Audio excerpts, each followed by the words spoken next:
And I wanted to give you all an update.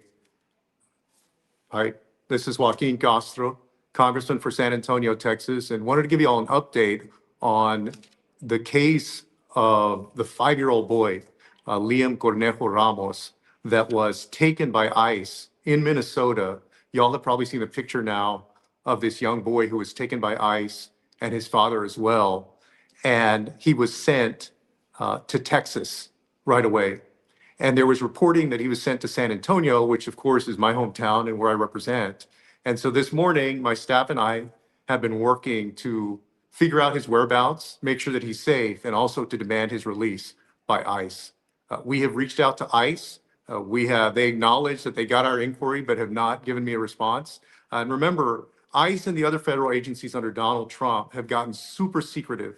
This is the least transparent that an administration has been in generations at least. So it's a very secretive organization at this point. They've not given us information or confirmed that he's in San Antonio or somewhere else. We've also talked to his attorney, the attorney for he and his father.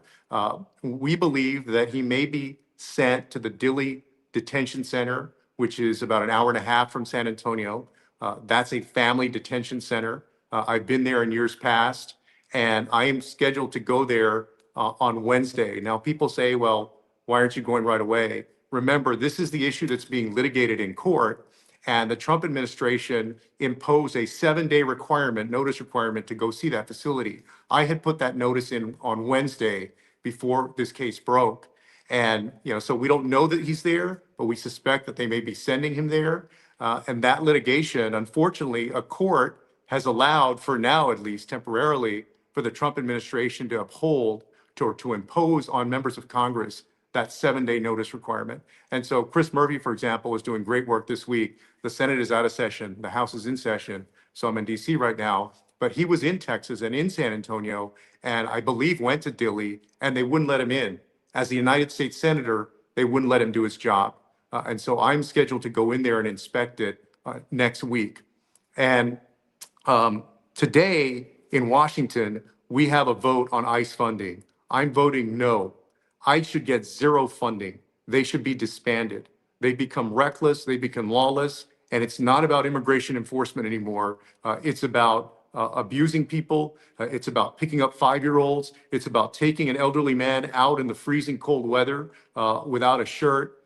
They have gotten abusive of the American people, and they don't deserve any funding. So I'm going to vote no. That vote is coming up in just a little bit. I also signed on to the impeachment resolution for Kristi Noem, who's the Secretary of DHS, Department of Homeland Security. Again, she is running a rogue, lawless operation here that you probably saw the news yesterday.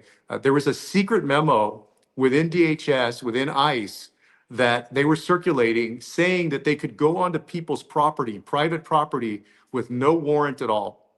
No warrant. Just basically show up at anyone's house and go into your house and pick people up.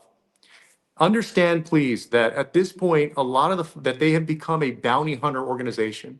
Now, why do I say that? Well, number one, there's been reporting that they've actually hired bounty hunters to do the work. But secondly, they are getting incentives to basically just get more bodies in there and arrest and detain more people. They're having to hit certain quotas that the Trump administration has placed upon these agents. And so that's why you see them picking up people who are screaming at them as they're being taken away, hey, I'm a US citizen, and they're still taking them over, because if they get them to that processing center, they get credit for a body count. So again, this is not the way that America is supposed to work. That's the kind of stuff that we've been reading about for years in other countries. And we read it and we see it and we say, man, I'm glad that I don't live there. I'm glad that I live in a country where you've actually got rights and freedoms and you're protected from the kind of government abuse that we're seeing right now. So we need people to speak up and to stand out, to stand up to this.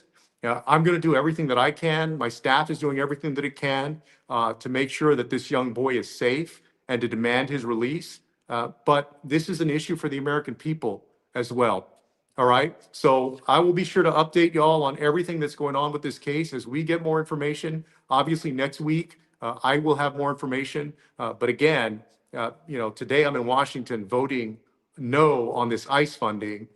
And also, they're fighting over this litigation in court about a 7-day requirement that the courts are letting Donald Trump do right now, which I think is shameful.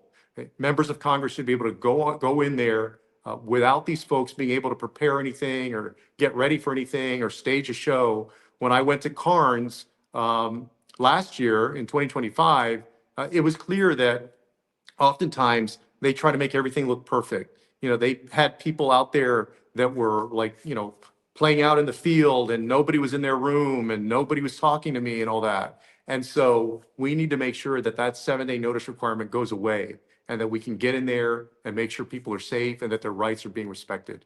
All right. So I'll have another update for you all soon, hopefully. We'll see you soon.